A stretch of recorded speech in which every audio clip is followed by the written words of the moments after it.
নমস্কার দিদি। নমস্কার। আমি প্রিয়াঙ্কা ব্যারাকপুর থেকে আসি। আজ আমি আপনাদেরকে শোনাবো আমার ছোট থেকে বড় হওয়া স্ট্রাগল কাহিনী। দিদি নাম্বার 1 শো তোমাদের স্ট্রাগল কাহিনী শোনার জন্যই খোলা হয়, অবশ্যই শুনবো।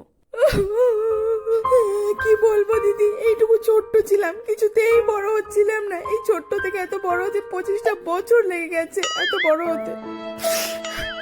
জানো দিদি, আমাদের কোনো ফ্ল্যাট ছিল না, কারণ আমার বাবা একটা বাড়ি বানিয়েছিল, বেশি বড় না, 3 তলা বাড়ি ছিল। জানো দিদি, খেতে পেতাম না। রাত্রে খাবার পর সারা রাত অপেক্ষা করতাম কখন আবার সকাল হবে, তখন গিয়ে খাবো। সারা রাত ঘুমিয়ে ঘুমিয়ে কাটাতাম। তাও আমি হাল ছাড়িনি দিদি। রাত্রেবেলা মা বাবা ঘুমিয়ে পড়ার পর আমি লুকিয়ে লুকিয়ে খাবার খেতাম। কি করবো বলে, খিদের যা জ্বালা, কোথায় রাখবে এত কষ্ট। দিদি, জীবনে স্কুলে যাইনি, কারণ আমি মিশনে পড়তাম। এই আমার স্ট্রাগল কাহিনী। আর কেঁদো না পিকু, তোমার এই ল্যাদ খাওয়া জীবনের জন্য জানাই তোমাকে অনেক অনেক শুভকামনা। চাই সারা জীবন তুমি এভাবেই ল্যাদ খেতে থাকো, ভালো থেকো।